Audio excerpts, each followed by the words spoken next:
Salto de imagen. Del celuloide al celular. Salto de imagen. Salto de imagen. Pixelina te invita a ver cine y te lo cuenta todo en este informe. Salto de imagen. Bienvenidos a un nuevo capítulo de Salto de Imagen. En las últimas semanas se estrenó la que ya podríamos llamar sin miedo la película argentina del año. Nadie ha llegado al cine argentino puede cometer la imprudencia de no ir a ver Sama, la nueva película de Lucrecia Martel. Don Diego de Sama, el que hizo justicia sin emplear la espada. A 16 años de La Ciénaga, la obra que la asentó como una de las directoras más originales del país, película que, en mi opinión, impuso un nuevo tono en el cine contemporáneo argentino, un nuevo ritmo y también un tratamiento distinto de los cuerpos en la pantalla, que no son meros reproductores de acciones, sino cuerpos con peso, con gestos no estereotipados, que emiten sonidos, incluso escatológicos, ligados siempre a un contexto histórico, social y geográfico que aparece impreso en el comportamiento y en el habla cotidiana. Las películas de Martel casi siempre revelan una idiosincrasia hipócrita de la advenediza clase media argentina. Filmo cuando siento que tengo algo para decir y la verdad no me parece que sea tan fácil tener algo para decir. El tratamiento que Martel hace de los cuerpos, de la composición de la imagen y de los sonidos no es un detalle meramente decorativo, como se puede malinterpretar. Es interesante en este sentido escuchar entrevistas a la autora o charlas magistrales, algunas están colgadas en YouTube, en las que explica, por ejemplo, por qué la elección de priorizar ese último orejón del tarro del cine que es lo sonoro. En una charla Martel dice que no existen párpados para los oídos.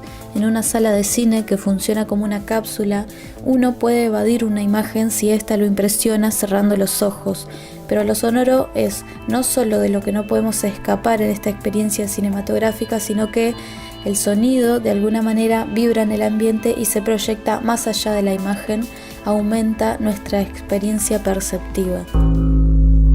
El gobernador me dice que no falta mucho para mi partida. Yendo a la película que nos convoca. Como muchos de ustedes sabrán, Sama es una novela publicada en 1956 por el escritor mendocino Antonio Di Benedetto. La novela original está orientada a fines del siglo XVII y principios del XVIII en Asunción del Paraguay. Trabaja alrededor de la existencia penosa y solitaria de Don Diego de Sama, un funcionario de la corona española que se encuentra lejos de su familia y es víctima de una interminable espera para ser trasladado de vuelta a Buenos Aires. Cortázar dijo en su momento algo interesante sobre la novela de Di Benedetto. Pertenece a ese infrecuente tipo de escritor que no busca la reconstrucción ideológica del pasado, sino que está en ese pasado y precisamente por eso nos acerca a vivencias y comportamientos que guardan toda su insensatez en vez de llegarnos como una evocación. Esto es muy interesante y creo que tiene que ver con el punto de contacto que hay entre Martel y Di Benedetto. En una entrevista reciente en Estados Unidos, Martel cuenta que hace tiempo venía dándole vuelta a una propuesta que le hizo una productora, que era hacer una película basada en El Eternauta.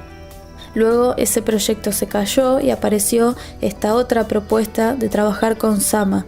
Los dos libros están escritos casi al mismo tiempo, en los años 50. Mientras que El Eternauta es un cómic de ciencia ficción y está orientado en el futuro, Sama, una novela que emula una prosa extremadamente agraciada y correcta, en la mitad entre un lenguaje de protocolo y el ornamental del siglo de oro español, está orientada en el pasado. ¿A dónde esperas ser trasladado?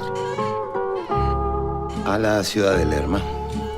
Y este paso entre un proyecto de película y otro le permitió reflexionar a Martel sobre la idea del tiempo real, el tiempo histórico y el tiempo ficcional, y se pregunta por qué podemos ser tan imaginativos cuando se trata de un supuesto futuro, un futuro ficcional, y por qué, por el contrario, cuando se trata del pasado, aunque la historia sea ficticia, se trabaja con un afán fidedigno de todos los símbolos de la época, como si la historia escrita no estuviera sesgada. Entonces, en un gesto de irreverencia y transportando la libertad de la ciencia ficción desde el futuro supuesto al pasado supuesto, Martel hace varias operaciones que no pueden no leerse en términos políticos. Es una película de frontera, ¿no?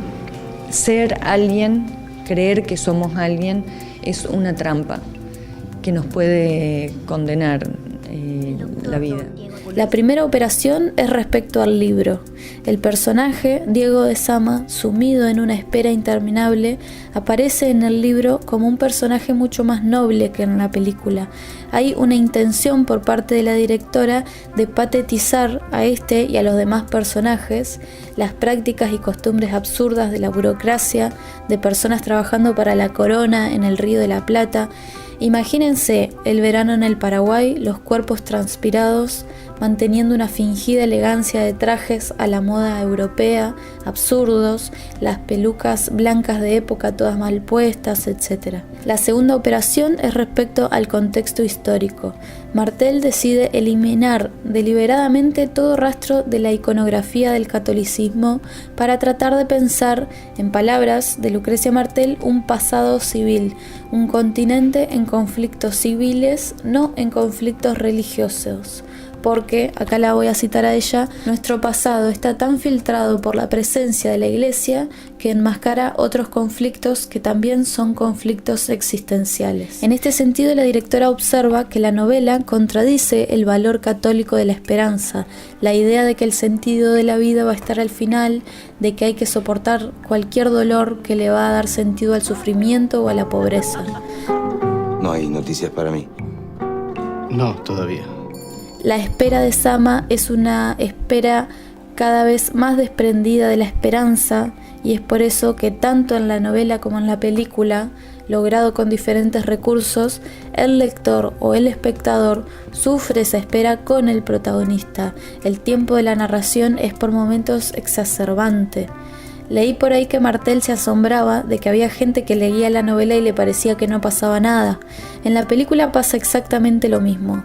Yo la vi 2 veces en el cine, con una semana de diferencia y en 2 ciudades distintas, y tengo que decir que en ambas ocasiones, a mitad de la película, hubo gente que se levantó y se fue, no por indignación, sino por hastío. Porque uno puede estar sentado frente a la mejor película de esta década y no ver absolutamente nada. Y en ese sentido es para mí una obra maestra. En el momento en que los cinéfilos estaban a la espera de la próxima película de la directora de La Ciénaga, Martel, en vez de hacer una variación sobre una misma fórmula ya asentada, o de hacer un salto al estrellato, algo que no le costaría nada, con una película taquillera tipo El secreto de sus ojos, patea la pelota hacia otro lado y propone una forma distinta de hacer cine y una forma distinta de ver cine. Mensaje para Diego de Sama. Nos han dicho de un tal Vicuña. Vicuña y sus hombres entran en las casas y pasan días violando mujeres. ¿Quién anda ahí? Por último, no quiero despedirme sin hacer una mención a la imponente fotografía de Sama, muy consecuente con el estilo pictórico de fines del siglo XVII y comienzos del XVIII. No son pocas las escenas que parecen obras pictóricas del romanticismo, donde las personas y los animales realizan toda una gracia coreográfica que termina con la composición del cuadro, que recuerda esas pinturas religiosas del pesebre donde aparece el niño Jesús, al lado la Virgen, José, los Reyes Magos, la oveja, la vaca, el burro, la estrella fugaz, todo en perfecta simetría y donde uno puede perderse un buen rato. Otra cosa, no recuerdo la última vez en que pasó esto. En la semana de su estreno, casi todas las personas que la vieron con las que hablé me dijeron simultáneamente que les gustaría verla de nuevo. Yo salí con esta sensación también. Quería verla de nuevo porque sentía que algo se me escapaba. la volví a ver y sigo sintiendo que es una película inabarcable.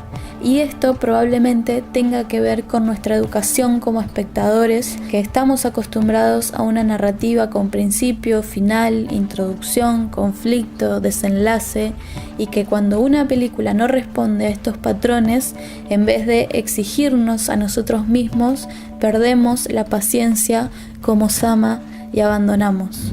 Diego, ¿cuándo vas a volver? No podemos volver sin Vicuña Porto. Señora mía, mi Marta, el gobernador me dice que no falta mucho para mi partida.